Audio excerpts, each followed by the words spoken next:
Chers amis, bonjour. Dans les épisodes précédents, je vous ai expliqué les causes de la dégradation de la situation de notre système éducatif. J'ai d'abord évoqué ce que j'ai appelé la trahison des élites, c'est-à-dire en fait le désintérêt chronique de la droite pour la question éducative. J'ai également évoqué la responsabilité de la gauche syndicale et politique et pédagogique dans la dégradation de notre système éducatif. Et je vais maintenant brosser rapidement l'état dans lequel se trouve effectivement aujourd'hui notre école.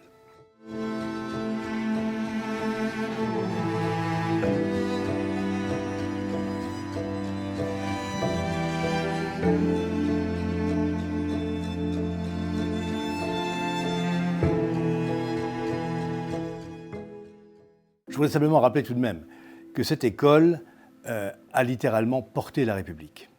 La République l'a voulu, mais l'école a porté la République, non seulement parce qu'elle a permis d'augmenter le niveau d'instruction de la population, ce qui était bien le moins qu'on pouvait en attendre, mais surtout parce qu'elle a produit des générations de citoyens français libres, conscients de leurs droits, défenseurs des droits de l'homme et de la liberté, et qu'au fond, cette école de la Troisième République a fait de nous ce que nous sommes aujourd'hui. C'est pourquoi son état actuel est d'autant plus inquiétant pour notre avenir. Alors parlons de l'état de l'école. Regardons d'abord les comparaisons internationales, les évaluations nationales, tout ce qui peut être à peu près objectivé. Dans les comparaisons internationales, que ce soit Pearls, Teams, PISA ou autres évaluations, nos résultats sont médiocres, voire carrément mauvais. En plus, ils se dégradent d'année en année, au lieu de s'améliorer. Et enfin, tous ces résultats montrent une fracture scolaire très préoccupante entre les meilleurs élèves qui viennent des milieux les plus favorisés et les élèves qui ne maîtrisent pratiquement rien des fondamentaux et qui sont tous majoritairement issus de milieux défavorisés. C'est-à-dire que là, l'école trahit littéralement la promesse républicaine d'égalité des chances et de promotion par le mérite dont elle est porteuse depuis les origines. Ensuite, deuxième indicateur très préoccupant, l'état de l'ascenseur social. Comme je vous le disais précédemment, l'une des ambitions de l'école était de renouveler l'élite de notre pays par le mérite scolaire. Dans d'autres pays, on renouvelle les élites par le rêve américain, par le travail, par l'apprentissage au Japon et en Allemagne. Chez nous, c'est le mérite scolaire qui permettait à chacun d'avoir au fond son bâton de maréchal dans sa giberne et à des enfants issus de milieux très modestes d'accéder aux plus hautes dignités de l'État ou aux plus hauts emplois de la science, de l'industrie, de l'économie. Eh bien, cet ascenseur social, comme on l'appelle, est en panne depuis plus de 50 ans.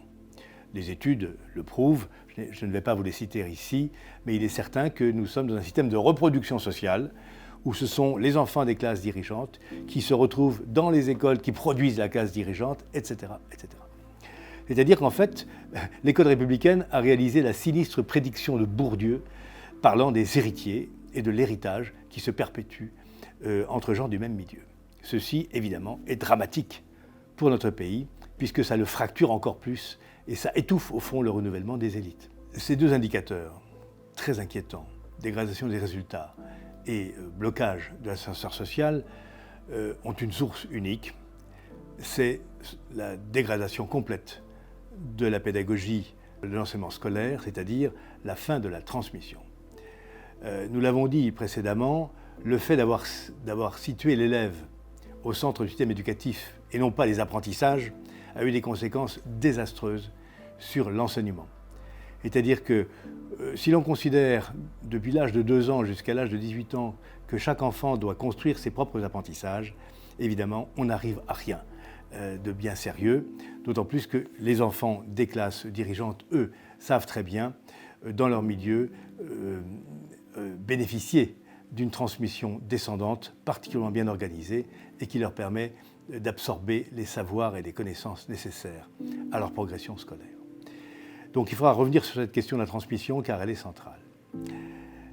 Autre indicateur très préoccupant, c'est l'échec de l'assimilation. La fonction de l'école républicaine, ça a toujours été d'assimiler tout le monde.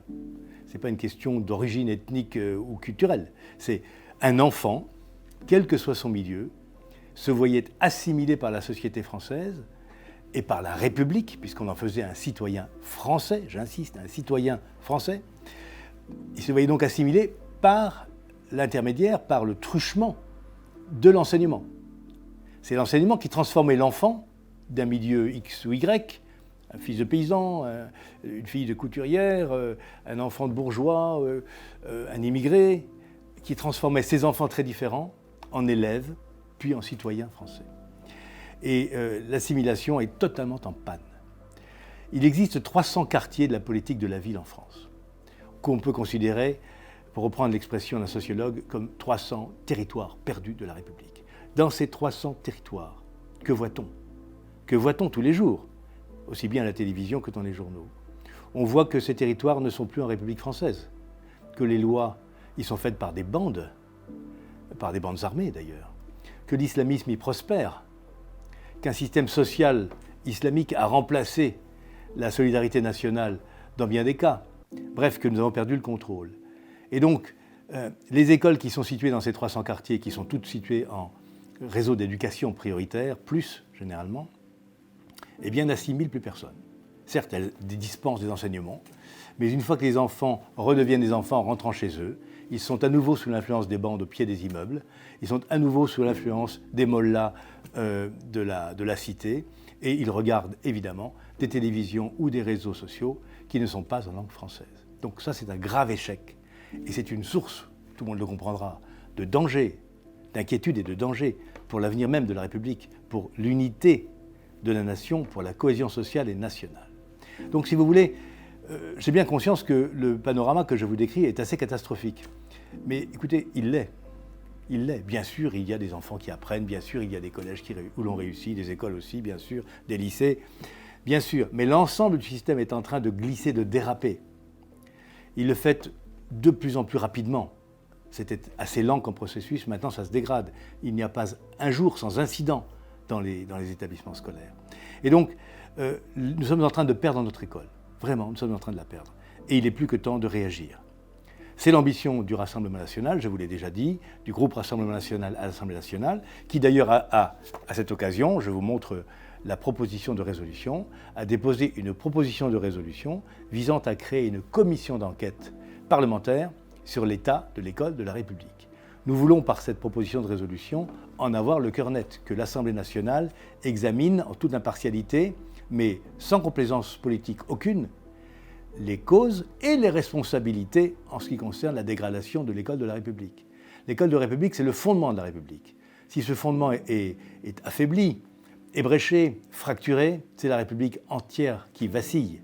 Nous ne pouvons pas laisser faire cela sans réagir. Donc le groupe Rassemblement national a pris cette initiative et évidemment, je vous reparlerai de ce que devient cette commission d'enquête parlementaire. La fois prochaine, chers amis, j'aurai le plaisir de vous présenter nos propositions en cours d'élaboration, mais déjà très avancées tout de même, puisque le programme de Marine Le Pen pour 2022 en comportait de nombreuses. Nos propositions donc pour restaurer l'école de la République, redresser le système éducatif français et retrouver aussi la fierté d'avoir une école qui soit au service de tous les Français et de notre pays. Je vous remercie.